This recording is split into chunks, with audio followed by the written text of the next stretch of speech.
Welcome to the शिक्षा capital. इस video के अंदर हम विलोम शब्द देखेंगे। यूपी पुलिस कांस्टेबल की जो हाल ही में होने वाली परीक्षा है उसमें आपके विलोम शब्द आते हैं, साथ ही साथ व्याकरण से जुड़े हुए विभिन्न विषय पूछे जाते हैं, तो उन पे हम बात करेंगे आगे। तो विलोम शब्द से जुड़ा हुआ ये सेट 1 है। कुछ सेट में हम ये आपकी प्रैक्टिस सेट्स हैं जिसमें हम बात करेंगे विलोम शब्द को लेकर, जो बहुत ही प्रसिद्ध हैं और बार बार परीक्षाओं में पूछे गए विलोम शब्द हैं। तो परीक्षा के लिहाज से ये आपके लिए महत्वपूर्ण वीडियो है। इसके साथ ही साथ हमने विविध, जो हिंदी से जुड़ा हुआ विविध विषय है जो पूछा जाता है यूपी पुलिस कांस्टेबल में, उस पर बात हमने कर ली है। तो शुरू करते हैं। विलोम शब्द से आप परिचित हैं। इसका अर्थ होता है विपरीत या उल्टा, यानी कि किसी शब्द का जो विपरीत या उल्टा अर्थ बताने वाला जो शब्द होता है उसको विलोम शब्द कहते हैं। विलोम शब्दों को अ, विपरीत अर्थक शब्द भी कहते हैं। तो शुरू करते हैं। इसमें इस क्रम में जो पहला विलोम शब्द है वो है अतिवृष्टि। अतिवृष्टि का अर्थ होता है यानी कि बहुत ज़्यादा वर्षात, यानी कि एक तरीके से आप कह सकते हैं बाढ़। अनावृष्टि का अर्थ होता है सूखा। तो अनावृष्टि जो है वो अतिवृष्टि का उल्टा है, बाढ़। बाढ़ का उल्टा सूखा। तो इस तरीके से आपको ध्यान रखना है, अतिवृष्टि का अनावृष्टि होगा। अमृत से आप परिचित हैं। अमृत का विपरीत अर्थ विष होता है, तो ये बहुत ही कॉमन सा विलोम शब्द है। अमर का मर्त्य होता है। अमर यानी कि जो जीवित रहेगा, जो शाश्वत है, इसका उल्टा मर्त्य हो जाएगा। अपेक्षा का विलोम उपेक्षा होगा। इसके बाद जो अपेक्षित है, अपेक्षित का अनपेक्षित होता है। अपेक्षित का तात्पर्य यहाँ पे है कि यानी कि रिक्वायर्ड, यानी कि एक्सपेक्टेड। और इसका जो उल्टा होगा वो होगा अनपेक्षित, यानी कि अनएक्सपेक्टेड। यानी कि प्रत्याशित और अप्रत्याशित भी कह सकते हैं आप, अपेक्षित और अनपेक्षित को। अर्वाचीन का अर्थ प्राचीन होता है। अर्वाचीन का जो यहाँ पे अर्थ है वो है यानी कि नवीन और आधुनिक। प्राचीन का अर्थ आपको पता है पुराना होता है, तो नवीन का पुराना हो जाएगा, अर्वाचीन का प्राचीन। इसके साथ यहाँ पे जो दिया है अगला जो विलोम है अपकार का उपकार होगा। यहाँ पे अपकार का अर्थ है बुराई करने वाला, उपकार का अर्थ है भलाई करने वाला। यानी कि किसी भी व्यक्ति का किसी भी जन के साथ अपकार करना, यानी कि उसके साथ बुरा करना, और उपकार मतलब उसका भला करना, तो इस अर्थ में होता है। अमीर का उल्टा आपको पता है गरीब होगा। अगला जो है अनभिज्ञ का भिज्ञ होगा। अनभिज्ञ यानी कि जिसको बहुत कुछ नहीं पता है, जो अनअवेयर है। तो अनभिज्ञ का अर्थ यहाँ पे मूर्ख से है, और भिज्ञ का अर्थ यहाँ पे ज्ञानी से है, या जिसको जो जानता है, जिसको पता है। तो अनभिज्ञ का आपका भिज्ञ हो जाएगा, मूर्ख का ज्ञानी, इस तरीके से। चलिए, अगला जो विलोम है वो है अजल। अजल का जो उल्टा होगा वो होगा निर्जल। अजल का अर्थ होता है कि एक हथेली और उंगलियों को जब टेढ़ा आप करते हैं तो उसमें जो गड्ढा बीच में बनता है, उसमें जल भरकर जब किसी को कुछ दिया जाता है तो उसको अजल कहते हैं। निर्जल का उल्टा होता है यानी कि जल रहित। जैसे कि जो निर्जल उपवास होते हैं उसमें जल निषेध होता है, तो जल का ना होना बिल्कुल निर्जल हो जाएगा। अनुकूल का प्रतिकूल होता है, यानी कि कोई भी जो चीज़ है वो आपके अनुसार हो जाए और आपके अनुसार ना हो तो प्रतिकूल। तो उसका अर्थ इस अर्थ में होगा, अनुकूल का उल्टा जो होगा वो प्रतिकूल होगा। तो अनुकूल आपका प्रतिकूल हो गया। अगला जो विलोम है वो है अनुराग। अनुराग का मतलब होता है प्रेम, और विराग का मतलब होता है एक तरीके से द्वेष। तो अनुराग का उल्टा जो होगा वो विराग हो जाएगा, या द्वेष। तो दोनों अर्थ आप प्रयुक्त कर सकते हैं। चलिए, अगला जो है अधूरा। अधूरा का जो उल्टा होगा आपको पता है पूरा होगा। अवलंब का उल्टा जो होगा वो निरालंब होगा। इस क्रम में जो अगला विलोम है अक्षर और क्षर। अक्षर जो होता है उसका अर्थ होता है ब्रह्म या आत्मा। क्षर का अर्थ होता है नश्वर या शरीर। तो आत्मा का उल्टा शरीर हो जाएगा, अक्षर का क्षर हो जाएगा। तो इस तरीके से अगला जो है वो असली है। असली का उल्टा आपको पता है नकली होगा। ये कुछ प्रचलित विलोम शब्द हैं जो कि बार बार पूछे जाते हैं। अथ और इति। अथ का आपको पता है अर्थ होता है प्रारंभ, और इति का अर्थ होता है अंत। और जो यहाँ पे अथ शब्द होता है ये मंगल सूचक होता है। जैसे कि आपने जब बी आर चोपड़ा की महाभारत देखी होगी तो उसमें बोलते हैं अथ श्री महाभारत कथा। तो अथ का अर्थ यहाँ पे प्रारंभ से होता है, मंगल सूचक शब्द होता है, और इति का अर्थ अंत से होता है। आप जब मैथ लगाते होंगे कभी, तो जब आप मैथ लगाते हैं तो जब आपका आंसर आ जाता है तो आप इंग्लिश में लिखते हैं हेंस प्रूव्ड, या इति सिद्धम भी लिखते हैं। तो इति का अर्थ जो होता है वो अंत से होता है। अगला है अल्प। अल्प का उल्टा जो होता है वो अधिक होता है। अल्प यानी कि कम मात्रा में, अधिक, या इसको बहुज्ञ भी कह सकते हैं। तो इस तरीके से अल्प का उल्टा जो होगा आपका अधिक हो जाएगा, बहुत हो जाएगा, बहु हो जाएगा, इस तरीके से। अल्पसंख्यक का उल्टा जो होगा वो आपका बहुसंख्यक होगा, यानी कि थोड़ी संख्या और ज़्यादा संख्या।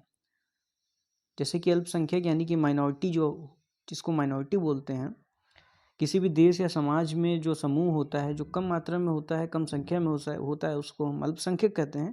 जो अधिक संख्या में होते हैं उनको बहुसंख्यक कहते हैं। अगला है अल्पज्ञ। अल्पज्ञ उल्टा होता है बहुज्ञ। अल्पज्ञ का मतलब होता है जो थोड़ा जानता है, जो कम मात्रा में जानता है, जिसको कम मात्रा में चीज़ें पता हैं। और बहुज्ञ यानी कि जो ज्ञानी है। तो अल्पज्ञ यानी कि कम समझ वाला व्यक्ति, और बहुज्ञ मतलब ज़्यादा चीज़ों को जानने वाला व्यक्ति। अर्थ का उल्टा जो होता है वो अनर्थ होता है, ये भी आपको ध्यान रखना है।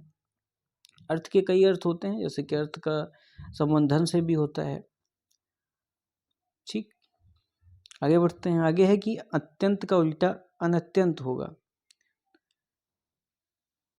यानी कि अत्यंत का जो अर्थ है मतलब कि अत्यधिक, और अनत्यंत का जो अर्थ है वो है नाकाफी, यानी कि जो पूरी मात्रा में नहीं है, पर्याप्त नहीं है, नॉट इनफ। तो उस अर्थ में है अत्यंत का अनत्यंत हो जाएगा। अधम का उल्टा आपको पता है उत्तम होता है। अधम यानी कि नीच, उत्तम यानी कि श्रेष्ठ। तो उत्तम, अधम का जो है उल्टा आपका उत्तम हो जाएगा, श्रेष्ठ हो जाएगा, महान हो जाएगा। अगला जो विलोम है वो है अधिक। अधिक का मतलब ज़्यादा मात्रा में, और न्यून उसका उल्टा हो जाएगा कम मात्रा में या कम। अनुलोम का उल्टा जो है विलोम हो जाएगा। जो हम जानते हैं अनुलोम विलोम जो प्राणायाम होता है, अनुलोम का अर्थ होता है ऊपर से नीचे ले जाना, विलोम उसका उल्टा होता है। तो अनुलोम और विलोम, अनुलोम का उल्टा विलोम हो जाएगा। अगला है अग्रिम, और उसका जो विलोम है वो है अंतिम। अग्रिम यानी कि जो आगे होने वाली बात या आगे खड़ा हुआ व्यक्ति। अंतिम मतलब अंतिम सूचना या अंतिम व्यक्ति, इस तरीके से अग्रिम का हो आपका जो होगा वो अंतिम हो जाएगा विलोम। असाध्य का विलोम जो होगा आपका साध्य होगा। असाध्य जिसको साधा ना जा सके। जैसे कि आपने कविता पढ़ी होगी हिंदी में असाध्य वीणा, जो कि अज्ञेय के द्वारा रचित है। तो उस पूरी कविता के अंदर जो रचनाकार होता है वो, उसमें जो चरित्र होता है उस कविता के अंदर, उसके द्वारा एक वीणा को साधने का प्रयास दिखाया जाता है। तो वो असाध्य वीणा होती है। उसका उल्टा जो आपका हो जाएगा साध्य हो जाएगा, जिसको साधा जा सके। अगला है अंतरंग। अंतरंग का उल्टा जो होता है वो आपका बहिरंग होता है। तो अंतरंग का जो यहाँ पे अर्थ है वो यानी कि जैसे आप शरीर के अर्थ में देखेंगे तो मन मस्तिष्क जो है वो अंतरंग हिस्से हैं शरीर के, और बहिरंग जो हिस्से हैं वो आपके हाथ पैर कान, ये सब आपके बहिरंग हिस्से हो जाएंगे। अगर एक और अर्थ में देखें तो अंतरंग का अर्थ होता है घनिष्ठ, यानी कि आपका कोई घनिष्ठ मित्र है तो उसको जब हम लिखते हैं तो अंतरंग का जो आपका अर्थ होता है वो अंतरंग सखा जब हम लिखते हैं, यानी कि घनिष्ठ मित्र, उसके अर्थ में भी होता है। अंतरंग यानी कि किसी भी गुट में शामिल कोई व्यक्ति, यानी कि एक उनका अपना गुट। बहिरंग का अर्थ हो जाएगा बाहरी, यानी कि किसी भी गुट से बाहर का व्यक्ति जो होगा बाहरी होगा, तो बहिरंग होगा वो। चलिए अगला जो है अंतर्मुखी है। अंतर्मुखी का उल्टा बहिर्मुखी होता है। अंतर्मुखी यानी कि इंट्रोवर्ट, और बहिर्मुखी यानी कि एक्सट्रोवर्ट। यानी कि ऐसा व्यक्ति जो अंतर्मुखी है, जो कि समाज से अपने को दूर रखने का प्रयास रखता है, थोड़ा शर्मीला होता है और बहुत ज़्यादा बातूनी नहीं होता, बल्कि इसका उल्टा जो होता है बहिर्मुखी, बहुत ही ज़्यादा सामाजिक होता है और अधिक साहसी होता है। तो इस तरीके से अंतर्मुखी का बहिर्मुखी हो जाएगा, इंट्रोवर्ट का आपका एक्सट्रोवर्ट हो जाएगा। अधोमुखी का जो उल्टा होता है वो ऊर्ध्वमुखी होता है। अधोमुखी यानी कि नीचे को सर किए हुए, ऊर्ध्वमुखी यानी कि ऊपर की ओर सर किए हुए, मुँह किए हुए। बाबू भैया स्टाइल जो होता है आपका, वो आपका ऊर्ध्वमुखी स्टाइल हो जाएगा। तो अधोगामी का जो अर्थ होता है वो होता है यानी कि पतन की ओर जाने वाला व्यक्ति। ऊर्ध्वगामी यानी कि आगे की ओर बढ़ता व्यक्ति या आध्यात्मिक दुनिया में आगे बढ़ता व्यक्ति, उसको ऊर्ध्वगामी में रखेंगे। तो अधोगामी का उल्टा ऊर्ध्वगामी होगा। अंतर्द्वंद का जो होता है बहिर्द्वंद होता है। अंतर्द्वंद यानी कि आंतरिक संघर्ष एक तरीके का।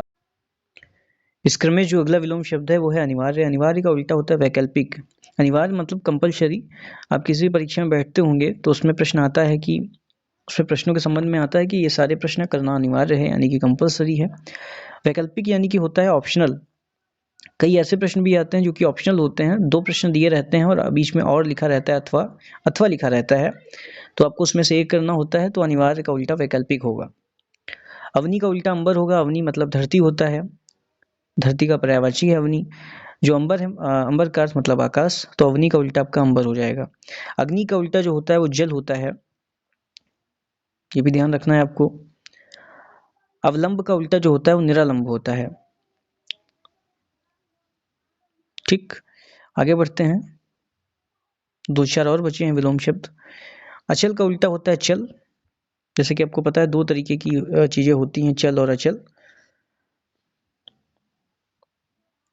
अगम का उल्टा जो होता है वो आपका सुगम होता है, तो अगम का उल्टा आपका सुगम होता है, आपको ध्यान रखना है।